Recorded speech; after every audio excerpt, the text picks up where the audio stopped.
5 games on Tuesday, and boy, oh boy, wowee. What games? High-scoring ones, unexpected performances, big breakouts, lineup changes. We're going to cover it all. Waiver wire trends, news. It's all coming up. Michael Bolton. Thanks, Josh. It's Michael Bolton here, and it's time for another episode of the Locked On Fantasy Basketball Podcast. Let's get to it. Let's get to it, indeed. You are Locked On Fantasy Basketball, your daily fantasy basketball podcast, part of the Locked On Podcast Network.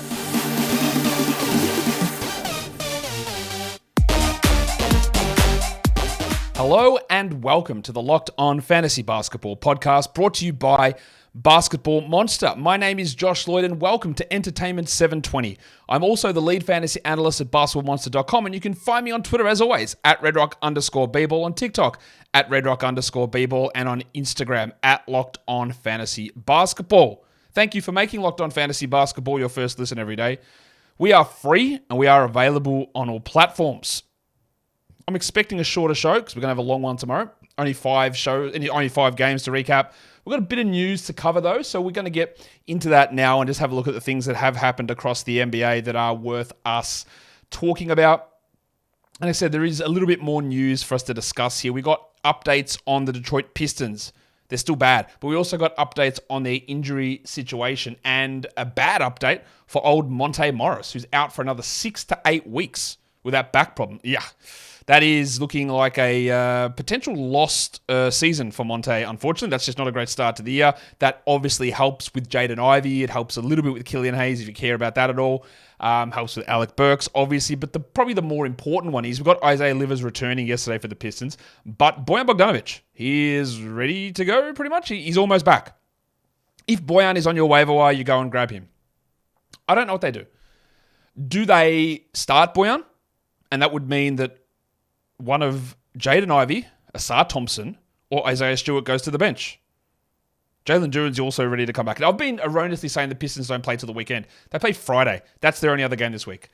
To me, the obvious thing is Bojan plays at the 4 and helps their spacing out. But for some reason, they think Isaiah Stewart's good.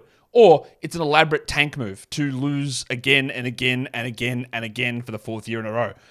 So I don't know what they're going to do. I doubt they would bench Asar. They just put Ivy back into the starting lineup, but Monty clearly has whatever the opposite of affinity is towards Jaden Ivey, so maybe he moves to the bench and we go Asar, Bojan, and Stewart. Regardless, Stewart's shooting is very important. We'll see what it does for guys like Duren, but more importantly, what does it do for Cade Cunningham and even for Asar Thompson?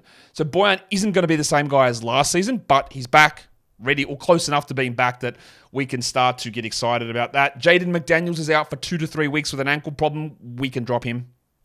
Obviously, whenever I say anything like that, if you have open IL slots, you hold him there. That should go without, it doesn't always, but that should go without saying. You just put him there, hold him there. If you don't have the open slots, then you move on. We're already talking about him being a standard league drop anyway. So if he's hurt, get rid of him. I believe that Kyle Anderson will be the better pickup over Alexander Walker and over Naz Reid. We'll see how that pans out. Even though Alexander Walker got more minutes last game, Anderson's the better producer, and he would be the guy that I would look to. We got some more news on Kelly Oubre. A reevaluation happening in about a week. So maybe we're 10 days away from his return. I don't actually think it's going to have a significant impact on DeAnthony Melton. Melton is not getting by on huge usage or anything like that. Oubre probably does start, but I don't think that it has to negatively impact Melton a huge amount. Regardless, you still want Oubre and Melton. I think Oubre will end up a drop later on. But if he is available on your wire, you go and add him now. Good news for the Blazers. Maybe it's bad news. Maybe it's good news that is bad news that is good news in terms of Scoot might come back. He was at the G League. He's been recalled from the G League, so his return is coming up pretty soon. And when I say good news, bad news, is it good news to have Scoot back? Bad news is that it might make them lose more, but that's also good news. So it's just a whole circle of Ouroboros-ing where we're just eating our own tails. Giggity. So Scoot's back. I would add him, understanding that you might not get good Scoot performances until middle of December. That is absolutely, and you might not get them at all, honestly, but you don't expect it straight away. If you are adding Scoot and holding, please be of the understanding that you are doing it in the hopes that you get a top 75 player January onwards, but you might have a bottom or outside top 200 guy for the first month or so when he's back. Ben Simmons injury update. Well, his agent lied. Shocked, stunned, absolutely flabbergasted. It's only going to be 3 games, really short day to day. It's not, obviously. Simmons isn't back. It's been more than 3 games, and there's no real sign of him returning. So I don't know how long he's going to be out. Initially, we predicted a month. I'm just going to stick with that. We'll see where that goes. And CJ McCollum, back doing full practices. He hasn't been cleared to play, but we're looking like, I guess, a return coming in the next week or so, I would guess. Obviously, having suffered 2 pneumothoraxes, they're going to have to be extra cautious about allowing him back and how long they wait, but he's coming back. And Larry Nance, who I thought was out for a few weeks, is questionable to return for the Pelicans as well. So that Jonas Valanciunas stuff that we were talking about and some of his extra minutes and extra production, very, very intrigued to see where that ends up going now. This will now bring us to talk about the waiver wire because that's exactly where we're at. So let's go do that and look at the trends over the last 24 hours on the fantasy basketball waiver wire.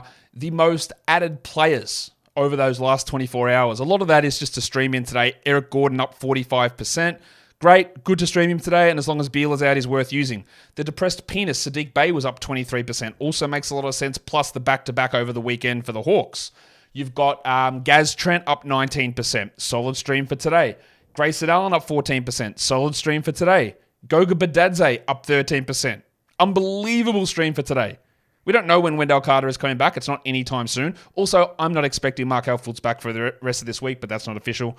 Goga really established himself today. We're going to talk more about that later on. And the other one is Kelly Olynyk up 10%. A large part of that, I'm guessing, is streaming today with only the 5 games on. It's probably a little bit more interesting to look at the most dropped players from the waiver wire. Number 1, there was Jaden McDaniels down 14%, so people are already thinking that. Good work. Killian Hayes down 13%, yet we don't need him in 10s or 12s or probably 14-team leagues. Josh the Hitman Hart, it's just too unpredictable. There's not enough value. You are much better using his spot for streaming because an honest appraisal of your roster, I'm guessing, in a 12-team league would say that Josh Hart is the worst player there. Jordan Hawkins down 9%. Yeah, with Alvarado back and his fluctuating nature as a shooter, he's definitely not a must-roster guy. And as a bloody hell, that plane is loud. I don't know if you guys could hear that. That is loud. And the other one is Naz Reid down 8%. Curious that Reid was dropped with the McDaniels news. I don't think it's going to... he's not going to start. They're not going to start Reid, Towns, and Gobert. It might give him a couple of extra minutes because we don't have any minutes to push McDaniels up to the 4. But I still think it is fair enough that you would drop Naz Reid, given the way that he had been playing, which hadn't been particularly good, or, to be more specific, hadn't been good enough to be a 12-team league player. Today's episode is brought to you by our partners over at eBay Motors. They have teamed up with us at the Locked On Podcast Network, and teamed up with me specifically to bring you some of the best fantasy picks each week, all season long. Whether you are preparing for a daily draft or scouting the waiver wire, each week we're going to provide you players that are guaranteed to fit on your roster. Well, I hope they're guaranteed to fit on your roster. Alex Caruso is a name that we need to talk about. Until this man's arms fall off or leg falls off or bends backwards or whatever it does, he is starting for the Bulls, and you roster him. It is simple as that. If the man played 35 minutes a night, he'd be a top 40 fantasy guy, but that's never going to happen. But he's starting over Torrey Craig, who is starting over Patrick Williams, and until the wheels fall off, you ride out Alex Caruso. It is a great option, at least for the short term, and let's squeeze some value out of it. I'm hoping that these sort of moves are going to help you get a fantasy championship, and eBay Motors knows that a championship team is about each player being a perfect fit, and it's the same with your vehicle. With over 122 million parts for your number one ride or die, you can make sure that your ride stays running smoothly. Brake kits, LED headlights, roof rack, bumpers, whatever your baby needs, eBay Motors has it. I wonder if they've got a baby on board stickers, because that's what I need to keep my baby running. With eBay Guaranteed Fit, it's guaranteed to fit your ride for the first time, every time, or your money back. Plus, at these prices, you're burning rubber and not cash. Keep your ride or die alive at ebaymotors.com. eBay Guaranteed Fit only available to US customers. Eligible items only. Exclusions apply. eBay Motors. Let's ride. So that is the waiver wire trends. We're done. That's the games. We're up to the games. That's an exciting time. So let's look at the first game of the day. And it was your Toronto Raptors getting their asses kicked by the Orlando Magic. Big win for the Magic. Big win. 107 Toronto, 126 Orlando. Let's look at the Raptors and 2 blocks in the last 6 games for Scott Barnes. Maybe I shouldn't have apologized for being so down on Scott Barnes. I was wrong. But 14, 8 and 4 with 3 steals on 46% and 75 for the line is actually like almost bang on exactly the sort of stuff that I thought we might get from Barnes. After that rollicking red hot start, he has pulled back to the pack pretty rapidly. Fair enough. And we also wanted to see, what about the push and pull between Barnes and Siakam's usage? Well, we're on show again. 26 for Barnes, 22.7 for Siakam. These guys cannot seem to stay both at 26. And that's going to lead to frustrations. Schroeder had a Jordan Poole line, 24, 1 and 1 with 62% shooting. So at least, that wasn't a Poole line. He'd been really good, obviously, to start the year. Fell back and has struggled, 139th over his last 5 games. This is a good one. While the Jedi, Genanobi, you want to get some steals, my guy? That would be good to get some of those. He had 3 blocks, 11 points with 3 threes. A good little reversion in terms of his shooting. While Siakam, 16, 2 and 8 on good percentages. Pirtle, only 23 minutes, and that's what's frustrating. We're going to talk about frustration with coaches and centers today, and that has been an ongoing theme all season. As the more prevalent centers are, the more coaches are saying, who cares? We'll play him 20 minutes. We'll get another one in for 15 minutes. We'll go small. There's way more small ball despite being more capable centers.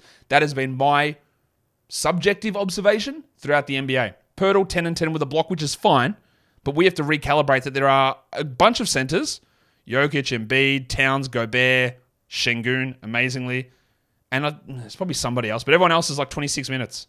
Even like a Miles Turner, Walker Kessler, Mark Williams, Jalen Duren, if Duren ever played. Zach Collins is playing 29. Like, no one gets 33, apart from like a handful of players. And that does screw with us a bit in fantasy. As for Gaz Trent, was he a good streamer? 3 points in 21 minutes, 1 3, 17%. We obviously do not consider Gary Trent in this show, in this house. We are an anti-Gary Trent fantasy house. We don't hate the man. He's fine. He's just not a good fantasy player. For the Magic, what about Suggsy? The Orlando Magic's version of Alex Caruso. 21 minutes, 18, 3 and 4, 2 steals, 2 threes. I've never seen a man this hard, giggity. Well, I have, but not in a basketball context. This guy goes so hard at the ball on every play. He gets injured every 5 seconds, but he just puts up ridiculous lines. His defense is elite, and it has been elite for years, and people are sort of waking up to it. And then he has the games where he shoots perfect. 100 from the line, 60 from the field. That's not perfect, but 60 from the field. And you go, I'm bloody excited. Let's go. I actually thought Suggs was not a bad late round pick. I thought he was going to start over Gary Harris. I wasn't 100% in on it. I wasn't 100% there, but I thought it's worth a late round pick. He's blown me away. If only we could get 31 minutes a night out of Suggs. But honestly, I don't think his body handles it. I don't think he can do it. I think he's going to fall apart. But he's a must-roster player.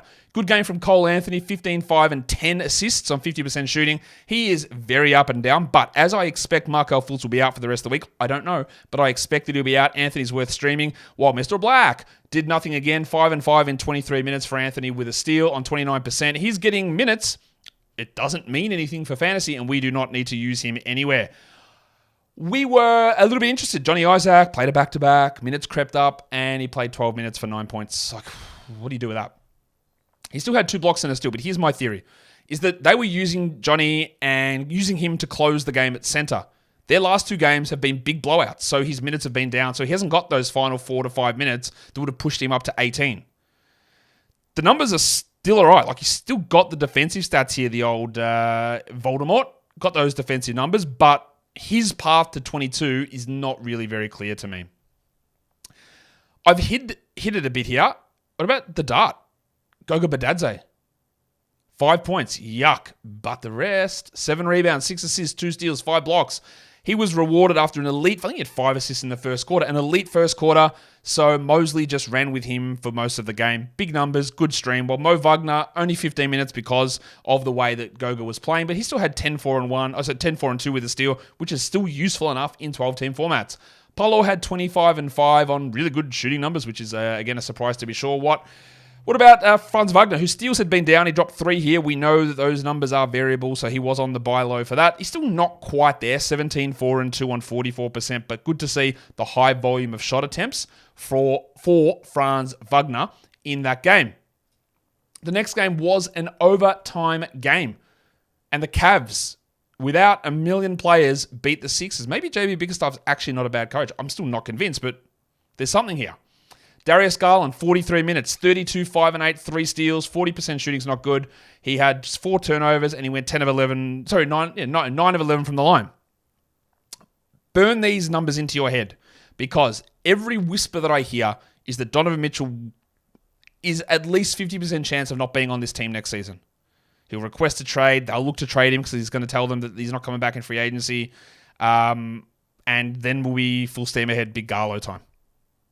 I think Garland's going to have many top 20 seasons in fantasy, and I think it starts next season, and we're getting a nice little illustration here. 35 minutes for Jarrett Allen, minutes limit over. 26, 13, no defensive stats, but 60% shooting, while Mobley had 18 and 10. Good numbers there. While Max Strus, the winter soldier, 20 points, 44 minutes, 6 assists, 2 steals, and a block. Now, this man never showed any of this in Miami. There's always the exception that proves the rule, unless we go by the other saying where the rule is bullshit. Because there's that rule of, any player who leaves the Heat is never going to be anything. They're only good because of the Heat. Maybe not. Strus is doing stuff that we never saw in Miami. Assists, rebounds, steals, massive minutes. I didn't know how it would fit next to these guys, but he's been really good. 31 minutes for Dean Wade, the lowest. He should be a Tom Thibodeau center. 7 usage, 0 points, 8 rebounds. But what about your man, still unable to be used on ESPN, unknown player, Craig Porter Jr.? He is available for you to pick up tomorrow, and the run might be over. Porter, I think, is legitimately hashtag good. 12, 3, and 9. This is not just he has to get the minutes and someone has to put up numbers. I think he's legitimately good. He's better than Milk, but he's not better than LeVert. He's not better than Mitchell. Maybe he's better than Okoro. He's absolutely a name to watch. But the problem is if Mitchell, LeVert, and Okoro, if even one of those guys plays tomorrow, then Craig Porter's not going to get enough run. He's also on a 2-way. But they should find a way to convert him and sign him to like a hinky special, a 4-year minimums with non-guarantees. Get him in the system. He would be a great ad if we knew these guys were out long-term. I think Mitchell might miss tomorrow. I think Okoro might miss. I don't know about LeVert. I think LeVert's a chance to play, which will hurt Porter. Niang had 12 and 7 in his 26 minutes for the Sixers. Just big minutes, man. 43 minutes for the thick Hogsman, 23, 2 and 2 with 2 steals. Bob Covington, just the 14 minutes. That's not enough. Except he had 2 steals and 2 blocks. And that's John Isaac, right? There is a proliferation of steals and blocks around the NBA, and you can find these random 14-minute players who give you good numbers, and Covington's one of them. We don't roster him, but that's good. Batum started, played 27 minutes, 5, 4 and 2. We do not roster him in 10s or 12s or 14-team leagues. Well, we got 41 minutes from the wave pool, DeAnthony Melton. 13 and 6, 2 steals. Not a good shooting night. He'd been shooting really well. 36%, 2 of 3 from the line's not good, but the usage is good. The minutes are good. The steals are good. A must-roster player, he is. And I'm not actually that worried about Oubre returning. Maxey played 47 minutes out of a maximum of 53. 34 and 6 on 39%. His numbers have taken a hit. His efficiency is down. The blocks have disappeared, which we thought they would. But the efficiency's taken a big hit. It's still really good, obviously. But he has taken a fall off here. But that's still some okay numbers. And then Springer struggled in this one, so they did go a little bit more back to Pat Beverly, who played 21 minutes, which is disappointing. I just want my man, Jaden Springer, to be good and to get opportunities. I like him. He's young. That sounds wrong. Today's episode is brought to you by FanDuel Sportsbook. Score early this NBA season with FanDuel, America's #1 sportsbook. Right now, new customers get $150 in bonus bets with any winning $5 moneyline bet. That's $150 if your team wins. So if you've been thinking about betting against the Pistons, you can get $150 in bonus bets back. Easy done. Go and get those $150 in bonus bets with that moneyline $5 wager to start things off. And if you've been thinking about joining FanDuel, there's never been a better time to get in on the action. Parlays, sides, totals, over-unders, player props, futures, MVP, Rookie of the Year, NBA Champion. It's all there over on the FanDuel app, which is so easy to use. So go to FanDuel.com/lockedon and tip off the NBA season. FanDuel is an official partner of the NFL as well. And don't forget to gamble responsibly.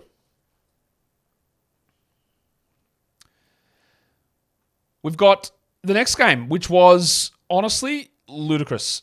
Imagine an NBA game, not in overtime at all, that has a total that almost hits 310. Not 210, 310.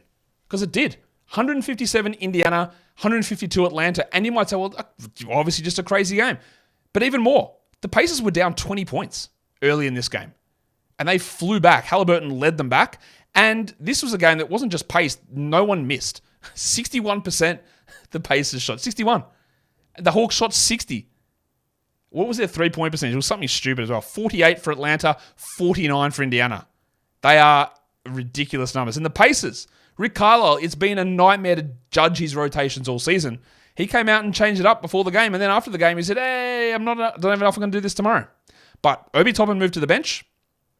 Humpty Dumpty Benedict Mathurin moved to the bench. And Buddy Hield and Aaron Nesmith started. But that doesn't even tell us shit. That tells us nothing, unfortunately. Haliburton, just dominating, 4th-ranked player this season. 37, 5, and 16, 9 threes, 3 steals, 1 block, 61% shooting. Is this man All-NBA? Has to be. Has to be. Has to be All-NBA at this point. Is he in the MVP discussion? Probably not. But this is a top 5 dynasty player. This is a top 5 fantasy guy for many years to come. Honestly unbelievable what he's doing. It's ludicrous. Bud Hield, 31 minutes, 24 points, 6 threes. Not much else, 2 rebounds and an assist, but shot 82%. Now, he's obviously not going to shoot 82%, nor is he going to go 6 of 6 from 3 every night. But if Hield gets starters minutes, he's a 12-team league guy. If he doesn't, as we have seen, he was 175th before today's game, he is not a 12-team league player. And Carlisle has said he doesn't know whether he's sticking with this lineup. So we'll find out. Obi Toppin moved to the bench, and of course he played 34 minutes. Figure that shit out, because you can't. 21, 1, and 6. Also, figure out a game where Obi Toppin has 6 assists. He had a steal and a block here as well. This game was suited to him, I guess. The opponent, the speed, the way the game was being played. He was great.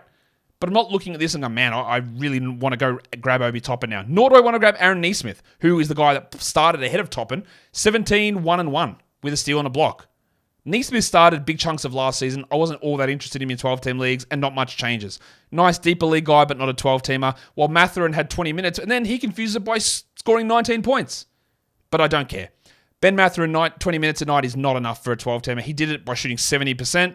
He went 2 rebounds, 1 assist, no defensive stats. But of course, because Carlisle threw the confusion out there, Mathurin might start tomorrow and play 30 minutes. I don't think he will, but he could. And one of the things we said in the preseason is that it's very, very obvious that this team is going to start Mathurin over Hield. But what we also said is if they want to win, they probably do want to start Hield over Mathurin. And they've made the change. They got the win, albeit in very weird circumstances. So Hield is just a better player than Ben Mathurin. So whether they stick that way, I don't know. But I'd be more than happy to move on from Mathurin. Jalen Smith played 5 minutes. He had 6 and 3. So you go, that looks pretty good. He was minus 10 and they just didn't play him again. And in came Isaiah Jackson, last season's guy that we took that flyer on, which didn't work out because they didn't play him. And they didn't trade Turner. And then Jackson comes out and shows why we were interested. 4 blocks in 12 minutes. He had 5 rebounds as well. Probably had 5 fouls. He did have 5 fouls. Holy shit, I was only joking. He did have 5 fouls, Isaiah Jackson. He's an excellent block streamer if he was to get the backup role outright. But I don't know if he will. He played 12 minutes last game as well, but that was all blowout and garbage time stuff. And then the other dick around here is Miles Turner's 25 minutes. Turner hasn't hit 30 in like a week. He had 11 and 9 with 4 blocks. He didn't really even have foul trouble. They just went different directions. He just wasn't playing very well. Not that he was bad, but this is what Carlisle's doing.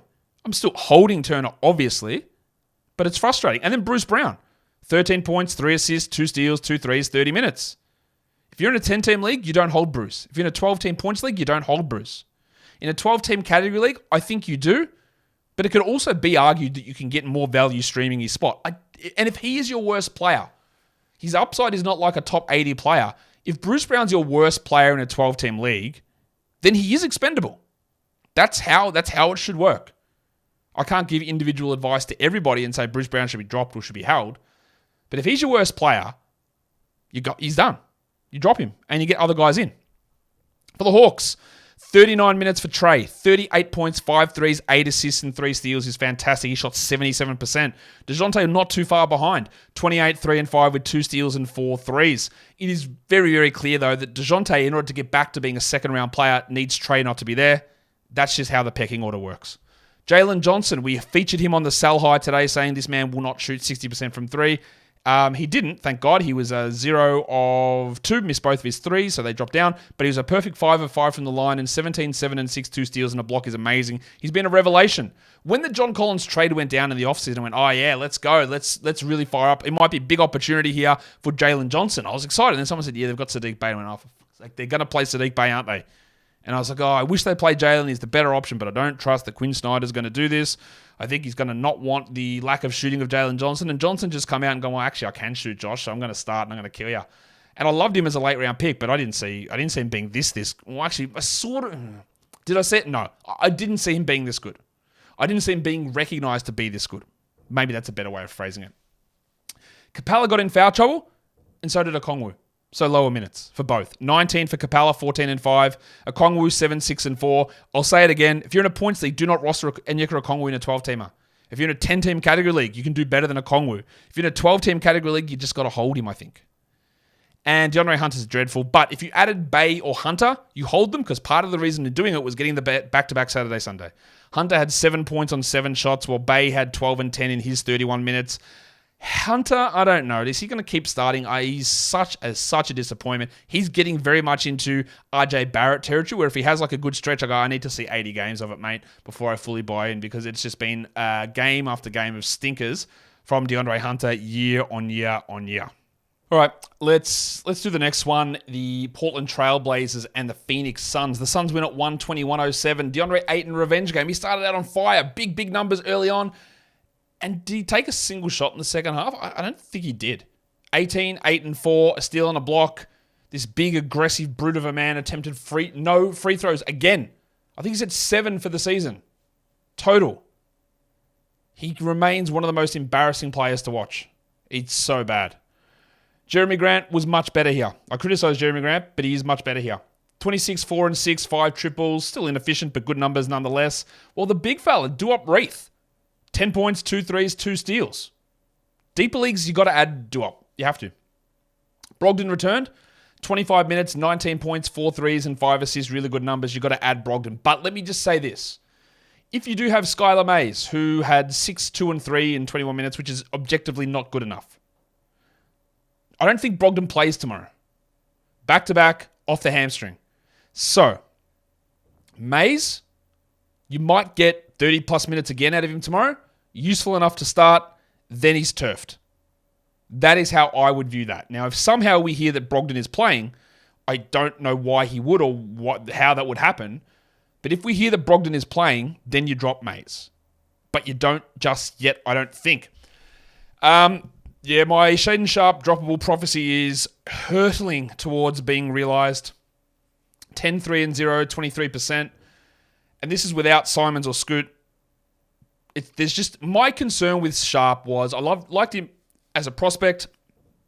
Thought he was interesting as a player, but the runway for enough touches, minutes, usage, all that sort of stuff with the team healthy was hard to see how he breaks out. And then everything cleared out for him to do it, and he hasn't been able to do it. If I am in a shallow league, I would be very okay with dropping Shaedon Sharpe. 8 teams, 10 teams. 10 teams, 10-team points I'd probably hold. 10-team category, I reckon you might do better. In 12, I will hold, but I will be very, very confident in saying that he will end up a drop. Thibault, a steal and a block, like sick. That's great. Glad you streamed those in. And what else happened here? Not much else. Kamara played 39 minutes, 7-4 with one steal. Good player. Good steal for a 50th pick or 55th pick, but he just doesn't do enough across the box score. For the Suns, still no Beal, obviously. Nurkic, this is like 3 big ones in a row for him. 18 and 12 with a steal and 4 blocks. We love that. Is that a revenge game? I guess so. Durant, 31, 4 and 9. His assist numbers are through the roof at the moment, KD.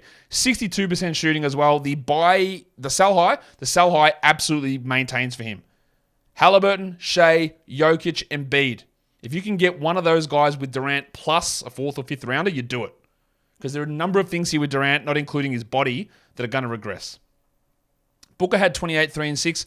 Speaking of body, he looked sore at the end. He looked like he may have hurt something again, lower body.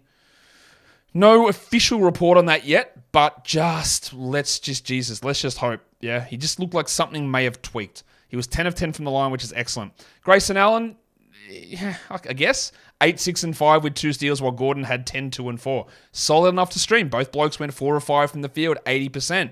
While Beal is out, both of these guys are going to be fringe, 12-team, streamy sort of players who you can use and then you can drop and then you can use and then you can drop. That's just how they're going to feel, I think. Eubanks, limited minutes because Nurkic is playing more, while Okogie's not doing anything because he's just back to being Josh Okogie. And Bates Diop played only the 10 minutes, and Jordan Goodwin is very, very quickly heading out of the rotation, and all it's going to take is Brad Beal returning, and Goodwin will not play. The last game of the night, unfortunately, was a blowout. The Lakers handled the Jazz 131-91, the final score here. So it's hard to get a full read on things. Like we had Simon Fontecchio playing 27 minutes. He had 11 points with 4 rebounds, but that's how out of hand this game was. We had 18 and 6 from Omer Yurtseven in 17 minutes. Not a good night from the speaker, Keontae George. 9, 3, and 2 on 27%. His shooting is bad at the moment. It's really poor. It was poor at Baylor as well, so we've got to expect that. The problem here is he didn't deliver any of the assists. He got a steal. That's nice. It is still a longer-term prospect here. And you know my thoughts on rookies and point guards. It is going to be rough early on. And I've got certain cutoffs that I give to guys. Like, I need to see him do this as a 3 to 4 week option as a starter. And if there's no improvement, I move on. And if we start to get things looking better, then I hold. It's unfortunate that it took 2.5 weeks or so for him to start because we're a little bit behind the 8 ball there. So maybe I'll be a bit more aggressive on teams that are struggling. Although I think the teams that I've got him on, they're all going pretty well. So I can afford to hold. But the idea of having someone like that who's establishing himself is that once we hit Christmas, January, we're rolling at a top 80 rate. That might not happen. And you move on. But for now, I'm holding. Horton Tucker shot 10%. Yuck. But he did have 7 assists, 2 steals, and a block, and that's what he's going to be streamable for. Sexton had 14 points. They are just not really committed to him at all. While Collins had 15, Markkanen 10 and 8. And talk about the sell high slump. Jordy Clarkson, 7 points. But the weird thing is he didn't even take any shots. Like, he took 9. 19 usage. He was minus 24. He was 33%. We knew a lot of that stuff was going to fall down, but it blew up hard. I would still hold him, but it's going to be a situation that later on we're going to drop him. I'm not going to drop just after this one game, but I'll be okay dropping Kelly Olynyk. 4, 5, and 5. We thought he might be able to spike with Kessler out. Hasn't really happened. And Ochai Agbaji continues to be literally one of the worst per-minute producers in fantasy. 0 points, 3 rebounds, 17 minutes. I do not think that he is any foundational piece for this team as they move forward. I could be wrong. They have a higher opinion on him than I do, but you absolutely do not need to roster him in 10 or 12 or probably 14 team leagues, I don't think. Not much else to talk about there. But on the Lakers side, Davis and LeBron, 26-16 for AD, 17-7 and 9 for LeBron. Because of the light workload, is there a chance they play tomorrow? Yeah, I guess so. Austin Reeves, 19-5 and 5, 3 steals. We love getting 3 steals out of Reevesy. Still low minutes there, but good numbers. And the Crucifix stepped up. Big minutes for him in the fourth, in the blowout. 16 and 8 with a block, 86% shooting. I'm not expecting to be adding him because Vanderbilt should be returning soon. But we did see something else interesting happen. Cam Reddish left with a groin issue, played 5 minutes. I would suggest that he doesn't play tomorrow. I'm going to say minimum a week here for Reddish, but I don't know until we hear any more. And that would take him out of streaming zone, I think. They started, not Austin Reeves. They committed to Reeves off the bench. Max Christie, who I am very surprised at the start of the season, didn't have a rotation role over Reddish. Christie had 7, 5, and 4 with a 1-1. He is a very good shot-blocking guard. Just keep that in mind. I'm not saying that we add Christie because we absolutely don't. And you don't want to stream him for tomorrow because there's 14 games on. But if this is a long-term thing for Reddish, and he's had quite a few injuries in his career, if this is a long-term thing, Christie might be able to be not quite a Reddish steals guy, because Reddish is very good at that, but just an interesting deeper league guy. Just keep an eye on that. If LeBron does sit tomorrow, Hachimura is probably the guy to do. 12 and 6, but putrid deficiency and his usual 1 assist, 0 steals, 0 blocks. That is why he is bad for fantasy and why we don't have him in 12-teamers. While D'Angelo Russell had 20 points, 8 assists, 78%. But let's talk Taurean Prince actually. 4 points in 31 minutes. This man has not hit a single shot since opening night. That is obviously hyperbole, but is it? It is, but is it? It sort of isn't. It sort of isn't hyperbole. He's been dreadful since opening night, and obviously we're not rostering him outside of the deepest of deepest leagues. That is all of those games done. Let's go in now and do a recap on the streams of the day. It wasn't a great day for the streams of the day. The 10-teamer was Skylar Mays, but then we heard Brogdon was playing, so that obviously nullified that. 6, 2, and 3. I'm holding Mays for tomorrow, like I said. The 12-team Cat stream was Keontae George. Yuck. 9-3-2 with a steal is bad. The 14-teamer, Nick Batum, 5-4-2, no defensive stats. Yuck. The 16-team stream was pretty rough as well. We've had a good little run over the last couple of days, but not today. The 16-team streamer was Matisse Thybulle. He had a steal and a block, I guess that helps, but 0-2-0. And the point stream was George at 17, and then the ESPN points. Yay, a win. Eric Gordon, 29 fantasy points, remains a really, really strong streamer because of his ability to fill in for Bradley Beal and play big minutes and score and assist and do a whole bunch of different stuff, which is what he does. That will now bring us in to look at the lines of the night. It is time for the monstrous line of the night, and I don't think this one is any surprise. It, of course, is the man in Indiana. It is Tyrese Haliburton, 37 points, 16 assists, 9 threes, 3 steals, an amazing performance. The waiver wire line of the night, thank God for garbage time. That's what this man says as he walks to the podium to accept his award. It is the one and only Crucifix. Christian Wood, 16 points, 8 rebounds, 1 block, and I could not care less for fantasy as we move forward. The young gun of the night, there's only really one option here. Maybe you could have thought Craig Porter, but it's not Craig Porter. It is the one and only Paolo Banchero, 25, 5, and 3 for Paolo. And then the dud of the night. Oh yeah, this is the ultimate when you get the sell high slump leading into a dud of the night. It's not something that happens all that often, but the man on the street, Jordan Clarkson, he pulled that off today. 7 points, 0 rebounds, 2 assists, 33% shooting. He was just useless in general. Let's close out this show with the top 6 players of the day. The top 6 for category leagues. We roll in and look at Tyrese Haliburton at number 1, followed by Trae Young, Joel Embiid, Anthony Davis, Yusuf Nurkic, and Kevin Durant. Your top 6 players rostered in under 50% of leagues. Christian Wood, Cole Anthony, Obi Toppin, loved it, can't trust it. Craig Porter, loved it, also can't trust it. Grayson Allen, a little bit of value in him. And then Nasir Little, no, we're not worrying about that one. So some good names, some good numbers. Toppin, Anthony, Porter, but so much of that is dependent on injury or rotations from Carlisle. The only one that looks like has any ability to sustain there somewhat is Grayson Allen, and we know that he's a streamer. And to finish it off, the top 6 players in points leagues for today, number 1 was Haliburton, followed by Embiid, Trae Young, Anthony Davis, Darius Garland, and Kevin Durant. And that is the end of the show. If you are in the Locked On Fantasy Basketball Bowl, I sent an email around just to get a bit of a survey on some of the tweaks that I did in that league, just to see how you're feeling with them, just to get a bit of feedback. So go check your emails and check that out. Follow this podcast, Apple Podcasts, Google Podcasts, Stitcher, Spotify, and not Stitcher, far out, on the Odyssey app. YouTube, thumb it up, leave your comments down below. Guys, we are done here. Thank you so much for listening, everyone. See ya.